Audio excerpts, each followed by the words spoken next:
So ಅದರಿಂದ ಅದನ್ನು 100% ಅದನ್ನೇ ನಾವು ಸರ್. ಆಮೇಲೆ ನಮ್ಮ ತಾಲೂಕಲ್ಲಿ ಸರ್ ಈ ಕೃಷಿ ಯೋಗ್ಯ ಭೂಮಿಗಳೇನಿದಾವಲ್ಲ, ಈಗ ಗ್ರಾವೆಲ್ ಅಂತೇಳಿ ಏನಿದೆ ಅಲ್ಲ ಸರ್, ಈಗ ಭೂಮಿ ರೈತರು ಈಗ ಕೃಷಿ ಇಲಾಖೆ ಕಡೆಯಿಂದ ನಾವು ಸಮತಟ್ಟು ಮಾಡ್ತೀವಿ ಭೂಮಿ ಅಂತ ಪರ್ಮಿಷನ್ ತಗೊಂತಾರೆ. ಅದನ್ನು ಇನ್ನೊಬ್ರು ಯಾರೋ ದಲ್ಲಾಳಿ ಕೊಟ್ಟು ಅಂದರೆ ಆಳವಾಗಿ ಡಿಗ್ಗಿಂಗ್ ಮಾಡಿ ಎಲ್ಲ ಗ್ರಾವೆಲಲ್ಲಿ ಹೊಡಿತಿದ್ದಾರೆ ನಮ್ಮ ತಾಲೂಕಲ್ಲಿ. ಈಗಾಗಲೇ ಮೊನ್ನೆ ಟಾಸ್ಕ್ ಫೋರ್ಸ್ ಮೀಟಿಂಗ್ ಮಾಡಿದ್ದೀನಿ. ನಮ್ಮ ಗಣಿ ಇಲಾಖೆಯವರು, SP, CEO ಮತ್ತು ಕನ್ಸರ್ನ್ PWD ನನ್ನ ಗಮನಕ್ಕೆ ಬಂದಿದೆ. ಸೊ ಅಂದರೆ ನಾವು ಎಷ್ಟು ಅಡಿ ಲೆವೆಲಿಂಗ್ ಅಂತ ಒಂದು ಪರ್ಮಿಷನ್ ಕೊಡ್ತೀವಿ.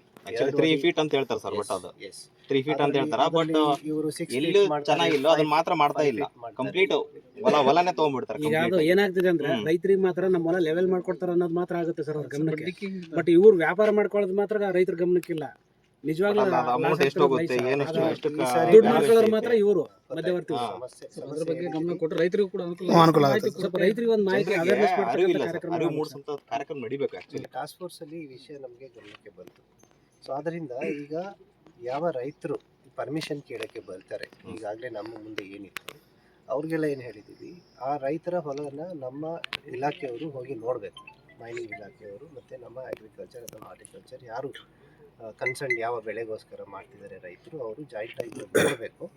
ನೋಡಿಬಿಟ್ಟು ಜೆನೈನ್ ಪ್ರಕರಣಗಳಲ್ಲಿ ರೈತರಿಗೆ ಕೂಡ ಅರಿವು ಕೊಡಬೇಕು.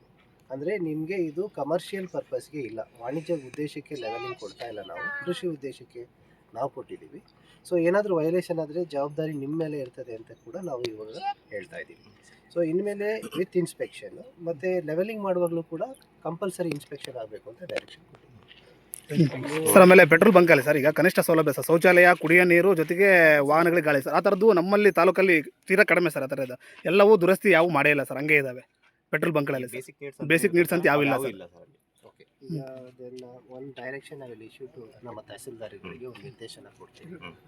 ಸೊ ಎಲ್ಲಿ ಪೆಟ್ರೋಲ್ ಬಂಕ್ NOC ಈಗಾಗಲೇ ನಾವು ಕೊಟ್ಟು ರನ್ನಿಂಗಲ್ಲಿದೆ, ಅಲ್ಲಿ ಮೂಲಭೂತ ಸೌಕರ್ಯ ಬೇಸಿಕ್ ಫೆಸಿಲಿಟೀಸ್ ಏನಾಗಿದೆ ಅಂತ ಒಂದು ಆಡಿಟ್ ಮಾಡಿಸ್ತೀನಿ.